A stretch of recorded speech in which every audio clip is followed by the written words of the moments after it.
Hello students, मैं सौरभ मंत्री।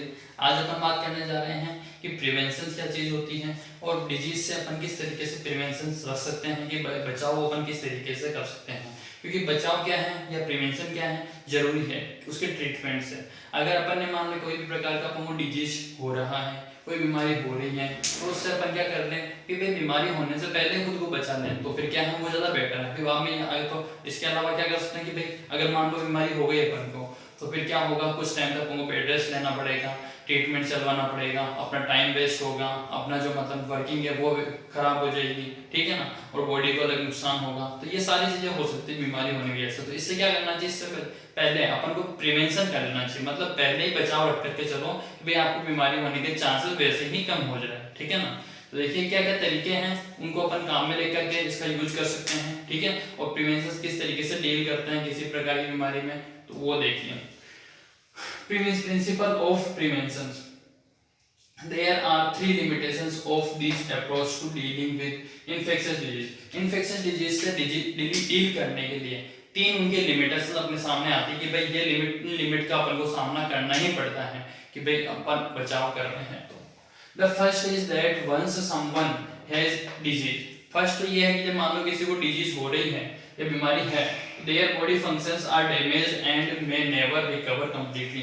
उनके बॉडी के जो फंक्शंस होते हैं पूरी तरीके से डैमेज हो जाते हैं, बंद हो जाते हैं, काम करना बंद कर देते हैं। बॉडी के फंक्शंस पूरी तरीके से काम नहीं करेंगे तो क्या होता है कि भाई अपन को साफ समझ लग जाता है कि भाई हाँ भाई अपनी तबीयत क्या है, धीरे धीरे खराब हो रही, हेल्थ बिगड़ रही है, ठीक है।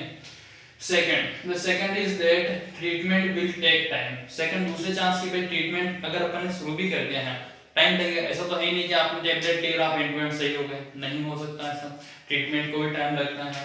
which means that someone suffering from a disease is likely to be bedridden for some time। मतलब क्या होगा कि भाई अगर उसको कोई बीमारी हो गई, कोई बीमारी से सफर कर रहा है, पीड़ित है, तो क्या होगा, उसको कुछ समय के लिए क्या होगा, बेड रेस्ट लेना पड़ेगा।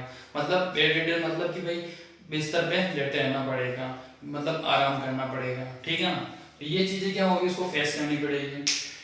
Even if we can give proper treatment, अगर भले अपन उसको प्रॉपर ट्रीटमेंट दे रहे हैं, पूरी तरीके से ट्रीटमेंट दे रहे हैं, तो भी क्या होता है, बॉडी को रेस्ट चाहिए होता है अगर अपन किसी प्रकार की बीमारी में हैं तो, ठीक है ना। क्योंकि बीमार अपनी बॉडी क्या है उस टाइम पूरी तरीके से प्रॉपर तरीके से वर्क करने के लिए तैयार नहीं होती है, रेडी नहीं होती है, इसलिए उस टाइम क्या होता है अपन को इन चीजों का पूरा ध्यान रखना होता है। देखिए the third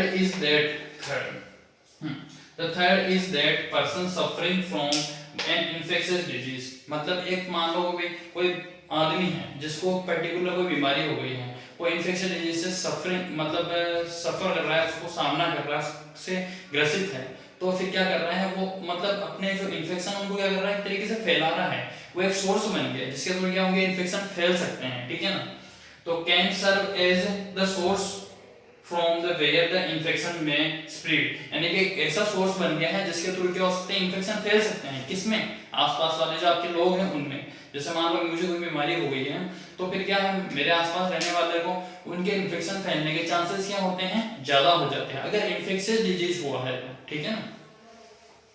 This leads to the multiplication of the above difficulties, यानी इससे क्या हो सकता है, ऊपर वाली जो हमने तीन लिमिटेशंस देखी हैं, इनकी लिमिटेशंस क्या होगी, धीरे धीरे बढ़ती जाएगी, संख्या बढ़ती जाएगी। क्योंकि एक आदमी अगर बीमार है तो उससे क्या होगा, आसपास के अगर उन दूसरे लोगों ने ध्यान नहीं रखा, प्रिवेंशंस नहीं रखे, तो वो भी बीमार हो जाएंगे। उनके बीमार होने से क्या होगा, धीरे धीरे मतलब संख्या क्या होती जाएगी, बढ़ती जाएगी। It is because of such reasons that prevention of disease is better than their cure। यानी कि ये इसलिए आपको इन सब चीजों का ध्यान रखने की जरूरत है, क्योंकि प्रिवेंशन क्या है, better than cure. Prevention is better than cure, कि भाई बीमारी को होने से पहले उसका बचाव ही सही उपाय है, ठीक है। देखिए अब प्रिवेंशन करने के तरीके क्या हैं, इनसे बचाव किस तरीके से कर सकते हैं, दो तरीके हैं प्रिवेंशन के, टू वेज।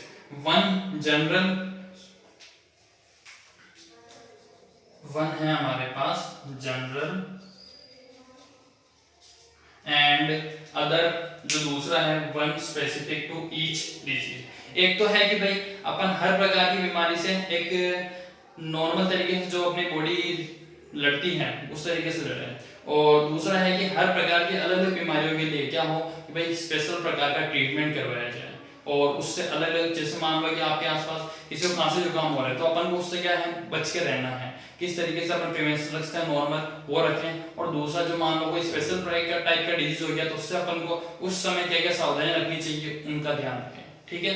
देखिए the general ways of preventing infection mostly relate to preventing exposure, यानी कि क्या है जनरल तरीका जो है अपने पास प्रिवेंटिंग का इन्फेक्शन से बचने का, वो क्या है साधारणतया कि भाई उससे जो मतलब होने वाले इन्फेक्शन से उनसे बचे, इन जो एक्सपोजर है उसका उनसे बचने का काम अपना, ठीक है। We can prevent exposure by providing living condition that are not over crowded. इससे अब एक्सपोजर मतलब यहाँ पे क्या है फैलना पूरी तरीके से बहुत ज्यादा, ठीक है।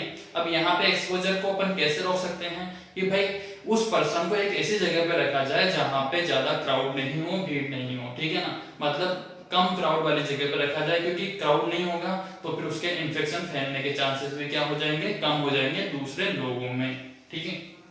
देखिए for waterborne microbes we can prevent exposure by providing safe drinking water. अब भाई मान लो जब पानी में पैदा होने वाले जो माइक्रोब्स होते हैं उनसे बचने के लिए क्या कर सकते हैं अपन, उनसे बचने के लिए कि भाई उसको जो पानी पिलाया जा रहा है, वाटर जो दिया जा रहा है वो क्या हो safe drinking clean drinking water होना चाहिए, साफ पानी होना चाहिए जिसमें किसी प्रकार के माइक्रोब्स ऑलरेडी नहीं हो जिससे कि भाई उसकी ज्यादा हेल्थ खराब हो जाए, ठीक है। For vector-borne infections, we can provide clean environment.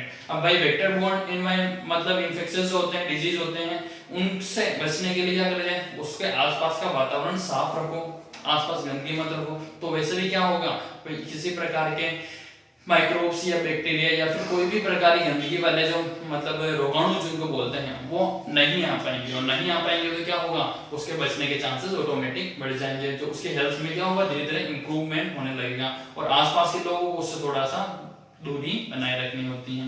देखिए the immune system of our body, the immune system of our body is normally fighting of the microbes। अपना बॉडी का इम्यून सिस्टम होता है वो तो नॉर्मली फाइटिंग करता ही रहता है। इम्यून सिस्टम क्या होता है मैं आपको लास्ट क्लास में बता चुका हूँ कि मतलब अपनी बॉडी का ऐसा सिस्टम जो हर प्रकार की बीमारियों से लड़ने के लिए एक्टिव रहता है, मतलब नॉर्मल जो बीमारी आएगी उससे वो लड़ लेगा और अपनी बॉडी को उस पर ज्यादा हावी नहीं होने देगा, ठीक है। वो क्या करता है नॉर्मली एक्टिव ही रहता है और दूसरे रोगाणुओं से लड़ता ही रहता है, माइक्रोब से लड़ता रहता है। We have cells, अपने पास होती है cells that specialize in killing infecting microbes, जिनके पास मतलब स्पेशल प्रकार की एबिलिटी होती है जो माइक्रोब्स को नष्ट कर सकती है, खत्म कर सकती है, मार सकती है, ठीक है। These cells go into action each time, ये क्या करती है हमेशा अपने एक्शन पे जाती है, काम करना शुरू कर देती है, कब जब infecting microbes enter the body, जैसे जैसे इन्फेक्टिंग माइक्रोब्स बॉडी के अंदर एंटर हुए ये सेल्स जाती है और उनको मार देती है। जैसे ही बॉडी के अंदर इन्फेक्टिंग माइक्रोब्स आएंगे वो क्या करेगी, जाएगी ये सेल्स और उसके ऊपर हमला करेगी और उनको पूरी तरीके से खत्म कर देगी, तो माइक्रोब्स खत्म हो जाएंगे और अपनी बॉडी को उस पर कुछ भी इफेक्ट नहीं पड़ेगा। इफ दे आर सक्सेसफुल, अगर वो सक्सेसफुल हो जाती है मतलब मार दिया, तो we do not actually come down with any disease, तो अपनों किसी प्रकार की बीमारी होने के चांसेस वैसे बढ़ते ही नहीं, ठीक है ना। If the number of infecting microbes is controlled the manifestations of disease will be minor, यानी कि अगर इन्फेक्शन फैलाने वाले जो माइक्रोब्स हैं वो को पहले कंट्रोल कर लिया जाए तो फिर अपन को जो बीमारी फैलने के चांसेस क्या हो जाएंगे ऑटोमेटिक ही माइनर हो जाएंगे, कम हो जाएंगे, जिससे कि अपन उससे बच सकेंगे, ठीक है ना। फिर देखिए द सेकंड बेसिक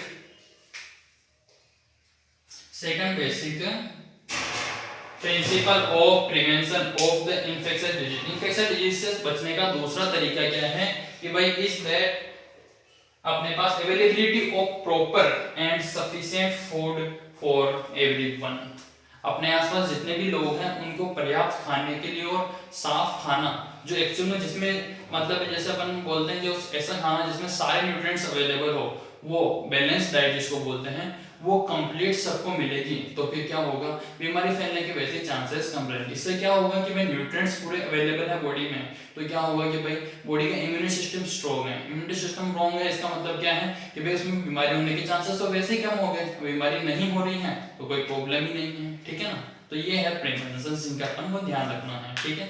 यहाँ तक कंप्लीट करें, कोई भी डाउट हो तो वापस एक बार जरूर पूछेगा। नेक्स्ट क्लास में हम आगे के जो हमारे टॉपिक्स हैं उनको डिस्कस करेंगे।